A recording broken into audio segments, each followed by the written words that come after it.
Assalamualaikum warahmatullahi wabarakatuh. Kami dari kelompok Assalam. satu eh, mata kuliah BK Perkembangan akan menjelaskan materi tentang peran konselor dan personil sekolah dalam bimbingan konseling. Eh, Kelompok kami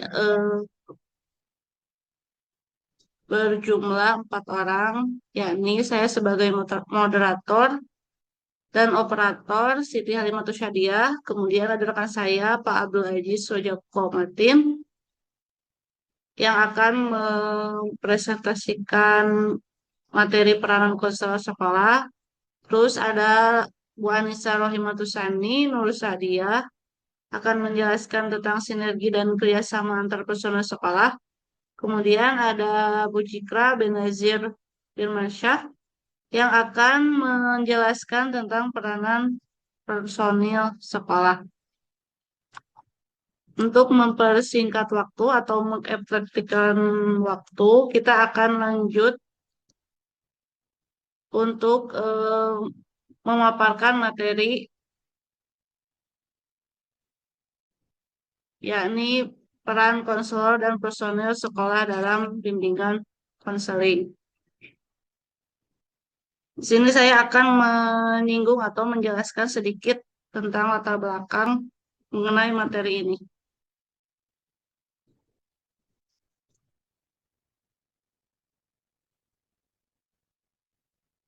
Konselor adalah tenaga profesional yang bertugas memberikan layanan bimbingan dan konseling kepada peserta didik di satuan pendidikan. Konselor memiliki pendidikan khusus di perguruan tinggi dan keahlian dalam teknik konseling, sehingga mampu membantu siswa mengatasi masalah pribadi, sosial, akademik, dan karir secara efektif.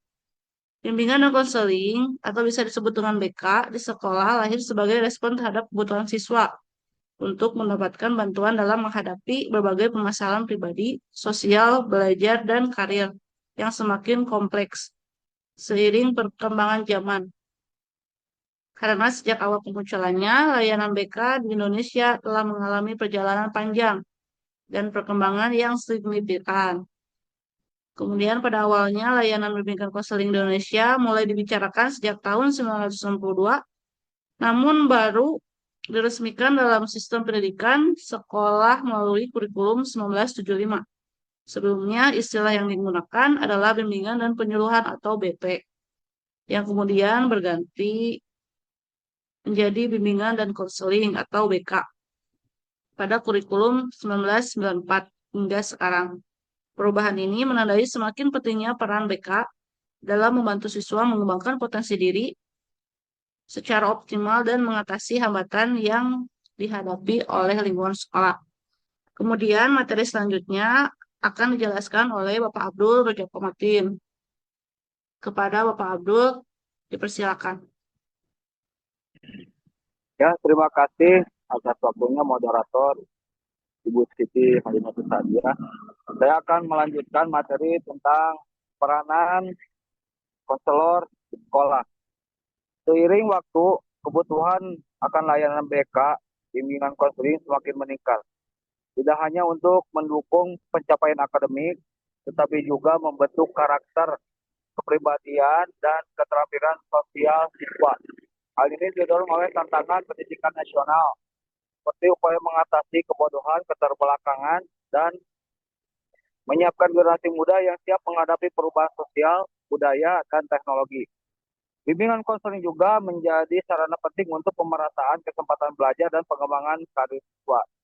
Nah, peranan konselor sekolah adalah fungsi dan tugas yang dijalankan konselor untuk membantu perkembangan akademik, sosial, emosional, dan karir sesuai karir siswa secara optimal. Secara lebih rinci, konselor berperan sebagai fasilitator yang membantu siswa memahami diri dan lingkungannya, membuat keputusan yang tepat, serta mengembangkan potensi diri agar mampu hidup mandiri dan sukses dalam berbagai aspek kehidupan. Konselor juga menyusun dan melaksanakan program bimbingan, melakukan asesmen konseling individual maupun kelompok, serta melakukan konsultasi dengan guru, orang tua, dan pihak sekolah. Terus,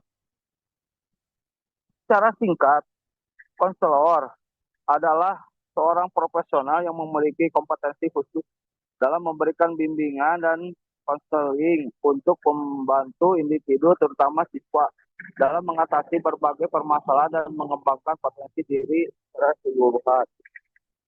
Peran konselor di sekolah sebagai pelaksana utama layanan bimbingan dan konseling menjadi sangat vital. Namun, keberhasilan layanan bimbingan konseling tidak hanya bergantung pada konselor, melainkan konselor sekolah merupakan pelaksana utama layanan bimbingan dan konseling BK di sekolah.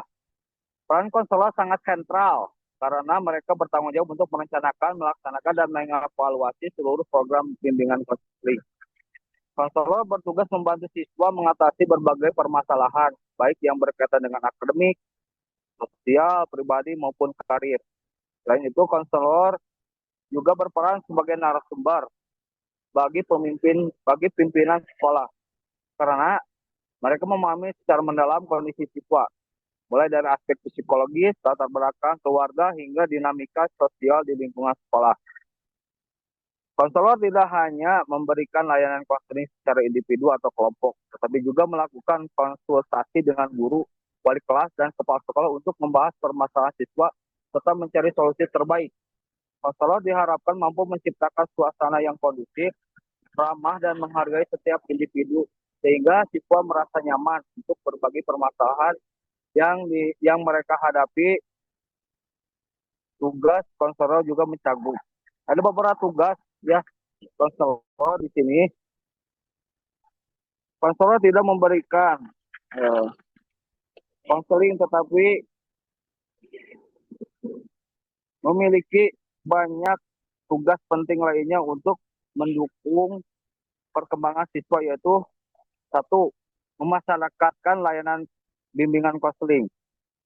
Konselor memperkenalkan layanan bimbingan konseling kepada seluruh warga sekolah, membuat siswa, guru, dan orang tua memahami manfaat bimbingan dan konseling. Yang kedua, merencanakan program bimbingan konseling, menyusun rencana program bimbingan konseling berdasarkan kebutuhan siswa. Program mencakup konseling individu, konseling kelompok, penyuluhan, asesmen, dan layanan pendukung.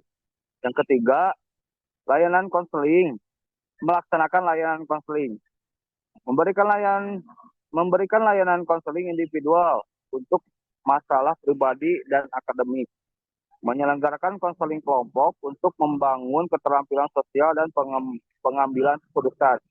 Yang keempat, melakukan kegiatan pendukung, mengumpulkan data siswa melalui observasi, wawancara, dan tes psikologis, mengadakan konferensi kasus dengan guru dan orang tua untuk membahas permasalahan siswa, melakukan kunjungan rumah atau home visit bila diperlukan untuk memahami kondisi keluarga siswa, melakukan alih tangan kasus ke profesional lain seperti psikologi atau psikiater jika kasusnya tidak dapat ditangani di sekolah. Yang kelima, menilai dan mengevaluasi program bimbingan konseling, melakukan evaluasi terhadap program dan layanan BK yang sudah berjalan, memberikan laporan perkembangan siswa dan perbaikan program berdasarkan hasil evaluasi. Untuk materi selanjutnya, saya serahkan kepada rekan saya, yaitu Teh Jikra. Waktu dan tempat saya serahkan. Baik, terima kasih kepada Pak Abdul. Selanjutnya saya akan menyampaikan peranan personal sekolah lain. Selain konselor, keberhasilan layanan BK sangat ditentukan oleh keterlibatan personal sekolah lainnya, yaitu kepala sekolah, wakil kepala sekolah, guru mata pelajaran, wali kelas, staf administrasi, dan komite sekolah. Setiap personal memiliki peran dan tanggung jawab yang saling melengkapi. Yang pertama, kepala sekolah dan wakil kepala sekolah. Bertanggung jawab dalam mengkoordinasikan, mendukung, dan menyediakan fasilitas untuk pelaksanaan layanan BK. Kepala sekolah juga menjadi pengambil keputusan dalam kebijakan yang berkaitan dengan pengembangan layanan BK dan menjadi mitra diskusi konselor dalam menangani kasus-kasus khusus. Yang kedua, guru mata pelajaran. Guru mata pelajaran membantu konselor dalam mengidentifikasi siswa yang memerlukan layanan BK, memberikan informasi terkait perkembangan siswa, serta mengalihkan siswa yang membutuhkan bimbingan khusus kepada konselor. Guru juga berperan dalam menciptakan suasana kelas yang mendukung pelaksanaan layanan BK dan berpartisipasi dalam konferensi khusus. Lalu wali kelas. Wali kelas sebagai mitra kerja konselor memiliki tugas-tugas khusus seperti membantu pelaksanaan layanan BK di kelas, memberikan informasi tentang siswa kepada konselor, menginformasikan kepada guru mata pelajaran tentang siswa yang perlu perhatian khusus. Lalu mengalihkan siswa yang memerlukan layanan BK kepada konselor. Selanjutnya, ikut serta dalam konferensi kasus dan membantu pengumpulan data yang diperlukan untuk penanganan masalah siswa. Dan yang terakhir, staf administrasi dan komite sekolah. Staf administrasi mendukung kelancaran administrasi layanan BK, sedangkan komite sekolah membantu dalam pengawasan dan pengembangan program BK di sekolah. Baik, selanjutnya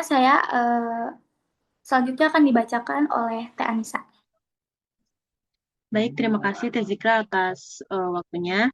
Saya akan melanjutkan materi tentang sinergi dan kerjasama antar personel sekolah. Keberhasilan layanan bimbingan dan konseling di sekolah sangat bergantung pada sinergi dan kerjasama antar seluruh personel sekolah.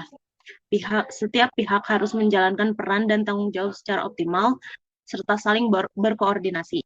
Kolaborasi ini memastikan bahwa setiap permasalahan siswa dapat diidentifikasi dan ditangani secara tepat, sehingga tujuan layanan bimbingan dan konseling untuk membantu siswa berkembang secara optimal dan tercapai. Semua pihak yang terkait dalam proses pendidikan mempunyai peran dan tanggung jawab sesuai dengan apa yang dibutuhkan. Masing-masing peran harus berjalan secara sinergis dan saling melengkapi sehingga membentuk suatu sistem yang harmonis. Adapun peran konselor secara lebih detail dalam bimbingan dan konseling di sekolah yakni yang pertama, layanan konseling individual dan kelompok. Konselor sekolah memberikan layanan konseling secara individual untuk membantu siswa mengatasi berbagai masalah pribadi, akademik, sosial, maupun karir. Konseling individual ini memberikan ruang aman bagi siswa untuk membicarakan permasalahan yang mereka hadapi dan mendapatkan dukungan yang sesuai. Selain itu, konselor juga melaksanakan konseling kelompok untuk mengembangkan keterampilan sosial, pengambilan keputusan, serta dukungan emosional antar siswa. Yang kedua, asesmen dan evaluasi. Konselor melakukan asesmen psikologi dan pengukuran minat, bakat, serta potensi siswa menggunakan berbagai alat tes dan observasi. Hasil asesmen ini digunakan untuk merancang intervensi yang tepat dan memantau perkembangan siswa secara berkelanjutan.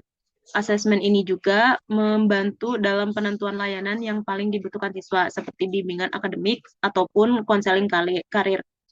Yang ketiga, bimbingan akademik. Konselor membantu siswa merencanakan tujuan akademik, mengelola waktu belajar, dan mengatasi kesulitan belajar. Mereka memberikan strategi belajar yang efektif dan membantu siswa memilih mata pelajaran yang sesuai dengan minat dan potensi mereka. Konselor juga berkoordinasi dengan guru dan orang tua untuk mendukung pencapaian potensi siswa. Yang keempat, bimbingan karir. Konselor memfasilitasi siswa dalam mengenali minat, bakat, dan nilai pribadi yang berkaitan dengan pilihan karir. Mereka memberikan informasi mengenai jalur pendidikan dan pelatihan lanjutan yang diperlukan untuk mencapai tujuan karir. Konselor membantu siswa membuat rencana karir yang realistis dan menghadapi tantangan dalam pengambilan keputusan karir. Yang kelima, dukungan kesejahteraan emosional dan sosial. Konselor berperan dalam membantu siswa mengelola stres, kecemasan, depresi, dan masalah emosional yang lainnya. Mereka mengembangkan keterampilan sosial siswa agar mampu membangun hubungan yang sehat dengan teman dan guru. Program pencegahan seperti anti-bullying dan pelatihan keterampilan sosial juga menjadi bagian dari tugas konselor. Yang keenam, penyuluhan dan pembinaan. Konselor melakukan penyuluhan kepada siswa, orang tua, dan guru tentang berbagai isu terkait pendidikan, perkembangan siswa, strategi belajar, serta pengembangan sosial emosional, dan manajemen konflik. Pembinaan ini bertujuan membentuk sikap positif dan keterampilan hidup yang mendukung keberhasilan siswa. Yang ketujuh, konsultasi dan kolaborasi. Konselor juga bekerja sama dengan guru, wali kelas, kepala sekolah, dan orang tua untuk memberikan dukungan yang holistik kepada siswa. Mereka juga berperan sebagai konsultan bagi staf sekolah dalam menangani masalah siswa dan mengembangkan program layanan bimbingan yang efektif. Yang kedelapan, pengembangan program dan penelitian. Konselor juga bertugas mengembangkan, mengorganisasi, dan mensyaratkan program bimbingan dan konseling di sekolah. Selain itu, mereka dapat melakukan penelitian untuk mengukur keefektifan layanan dan mengembangkan metode konseling yang sesuai dengan kebutuhan siswa di sekolah. Dan yang terakhir, alih tangan referral. Jika permasalahan siswa memerlukan penanganan khusus di luar kapasitas sekolah, konselor melakukan alih tangan kepada tenaga profesi lainnya, seperti psikologi klinis atau lembaga terkait, untuk mendapatkan penanganan yang lebih intensif. Baik, terima kasih. Untuk selanjutnya saya akan serahkan kembali kepada moderator. Baik, terima kasih Bu Ibu dan Bapak sekalian yang telah memaparkan materi yang kita bahas pada kesempatan ini. Sebelum kita mengadakan sesi tanya jawab, izinkan saya untuk menyimpulkan beberapa isi dari materi yang telah kita bahas. Yakni peranan konselor adalah sebagai sangat strategis dalam mendukung perkembangan akademik, sosial, emosional, dan karir siswa. Konselor berfungsi sebagai fasilitator yang memberikan layanan bimbingan dan konseling secara individual maupun kelompok, melakukan asesmen, serta merancang program yang sesuai dengan kebutuhan siswa. Karena mereka membantu siswa mengatasi masalah pribadi, belajar, dan karir, sekaligus memberikan dukungan emosional dan sosial yang esensial untuk kesejahteraan siswa. Kemudian selain itu, konselor juga berperan sebagai agen perubahan, pencegahan, pengembang karir, konsultan bagi guru, orang tua, dan pimpinan sekolah, serta mediator dalam penyelesaian masalah siswa. Konselor turut berkontribusi dalam pendidikan karakter dengan menyampaikan nilai-nilai positif secara langsung maupun tidak langsung melalui berbagai program bimbingan dan konseling. Peranan konselor, sekolah, personil lainnya seperti kepala sekolah, guru, wali kelas, dan staf administrasi sangat penting dalam mendukung keberhasilan layanan konseling. Kepala sekolah dan wakilnya mengkoordinasikan dan menyediakan fasilitas. Guru dan wali kelas berperan dalam mengidentifikasi siswa yang membutuhkan layanan dan membantu pelaksanaan program, serta staf administrasi mendukung kelancaran operasional layanan BK. Kemudian ada juga saran dari kelompok kami untuk meningkatkan profesionalisme konselor. Di sekolah perlu memberikan pelatihan dan pengembangan kompetensi secara berkelanjutan kepada konselor agar mampu menjalankan peran dan tugas secara profesional dan efektif dalam menangani berbagai masalah siswa.